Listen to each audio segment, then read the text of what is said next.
Good afternoon, everyone. Thank you for having me. My name's Deb Morrow, and I joined Agrimin in September last year as MD and CEO.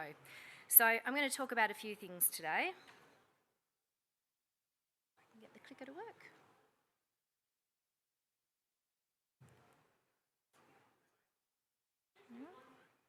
Yep, doing it. Got it. Thank you. So the main focus of the presentation today is to talk about our sulphate of potash large-scale lake in WA, but I'm also going to talk about our multi-commodity exploration potential in the West Arunta and also our valuable investment portfolio through Tali. So food security is not a topic that many Australians consider relevant. We're all very familiar with the electrification thematic, but the global security of food thematic is growing in strength every day. If you look at the population growth up to 2050 and you look at the available land, so the arable land for growing crops and products, there is a huge disconnect. And the only way to resolve that is through improving yield, and that's where good quality fertilisers come into it.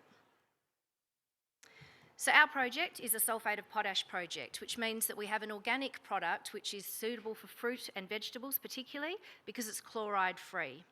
MOP, which you may be more familiar with, has a much larger market scale but is not suitable for fruit and vegetables, so very different application process. Now, a good example of how important potash is to the world at the moment is the BHP investment in Jansen. So they're building a $10.5 billion project in Jansen, which is an MOP project. Now, SOP trades at a premium to MOP, and because of supply-demand pressures at the moment, we're seeing a significant gap in the pricing. So currently, SOP pricing is in the high 600s, while the MOP pricing has just been set by India and China around 275. So there is a distinct gap between that. All of the analysts that we've spoken to in the past few weeks are certain that that gap will remain high because of the supply-demand equation, which I'll talk to a little bit more for SOP. Now, you can convert MOP to SOP, and at the moment about 50 to 60% of the world's SOP comes from that process. However, it's highly energy intensive and has low ESG credentials because of the acid that you have as a byproduct. So constraining the market has happened for two reasons. One, because of the natural resources of SOP not being readily available, but secondly, there has been some restrictions in the secondary production of SOP due to the environmental concerns. If you look at Lake Mackay, which I will talk to in a bit more detail in a minute, we have a very ESG-friendly process where it's a solar evaporation, which is how we produce our SOP. There is no manufacturing involved, unlike the secondary SOP, which uses the Mannheim process. So just talking about Lake Mackay and the global aspect. So if you look at this chart, you can see that we are the largest undeveloped potash-bearing salt lake in the world. And when you talk about the food security issues that the globe is facing, the interest in Mackay is growing globally every day. I've had the privilege of attending a few international fertiliser conferences recently, and the attractiveness of our asset is substantive on the global stage. Potash as a critical mineral, we are promoting that consideration in Australia, but if you think about potash globally, India and Canada have already considered potash as a critical mineral, and the US Senate is also considering classifying potash as a critical mineral. From an Australian agricultural perspective, we import 100% of the potash that we use. Now, we're a very strong agricultural nation. We export 70% of our product, but we also import 11% of the food that we consume.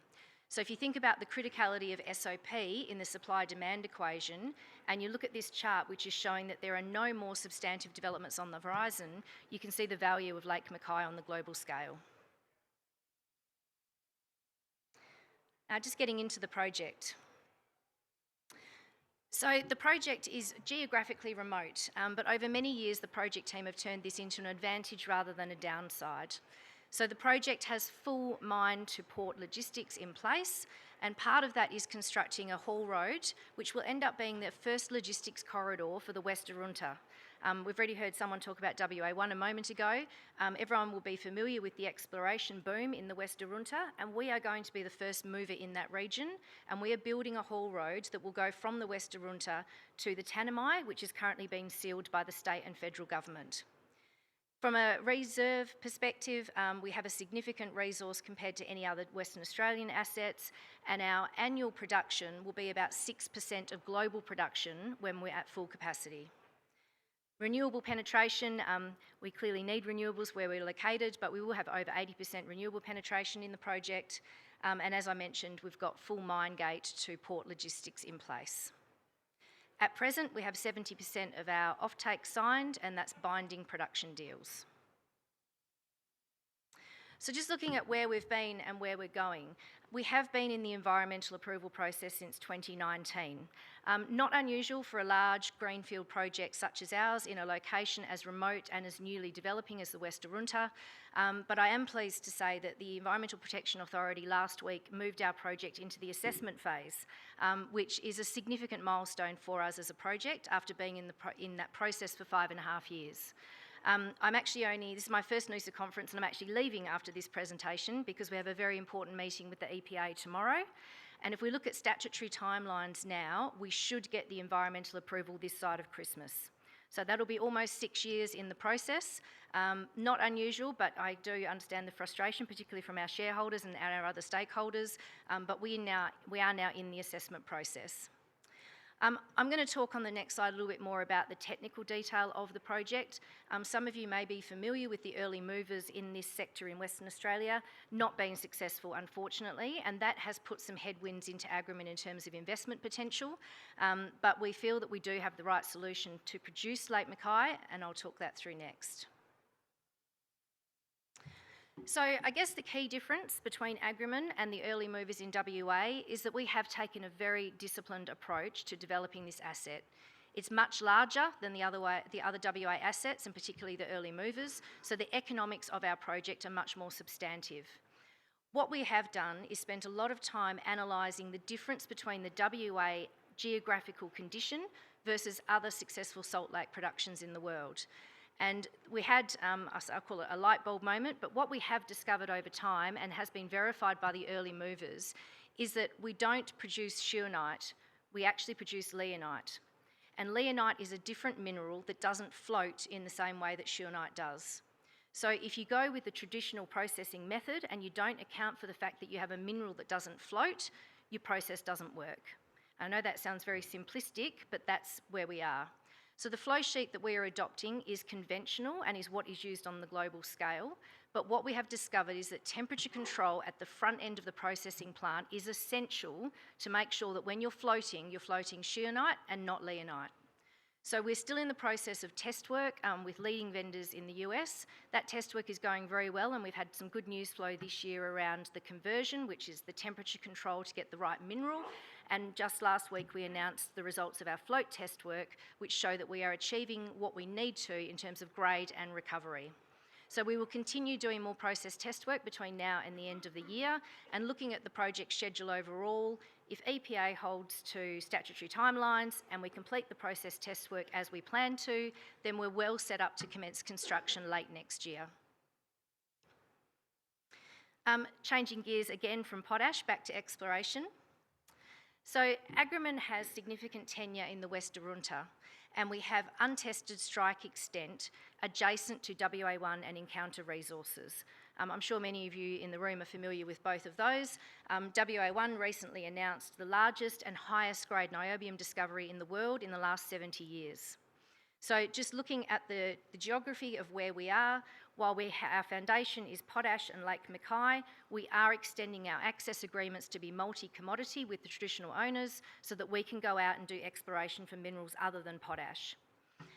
We also have a strong investment portfolio where we're the 40% owner of Tarly Resources, and Tarly Resources, as you can see on the map, have substantive land holding across the West Arunta.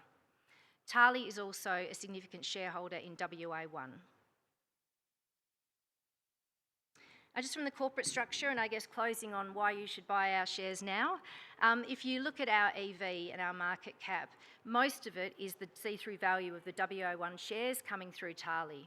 At the moment, our asset base of Lake Mackay and the asset of the Tarly holding is not reflected in our value. So if you're looking for West Arunta exposure, Agrimin is the way to go. And I think the global food thematic is going to keep increasing in strength, and the demand for Lake Mackay to be developed is going to be very strong. So just closing, Lake Mackay will be developed. We have been at this for a long time as Agrimin. We've been in the region for 10 years. We will be the first mover and we will be creating infrastructure that will be of value to the West Arunta. We do have the multi-commodity exploration upside, and as I said, we're progressing agreements to get access for those. And we have a strong, valuable investment portfolio through our 40% holding in Tarlee, which has strong see-through value to WA1. If you'd like to follow our journey, please connect on LinkedIn. You can do that using this QR code. And we do have a booth which will be manned by our CFO, Reese, for the rest of the week. So please go and visit Reese. And I think you'll appreciate the gift that we have on offer there. It's a fertiliser-related gift. So go and check out the stand and Reese can tell you more about the exciting Mackay project. Thank you very much.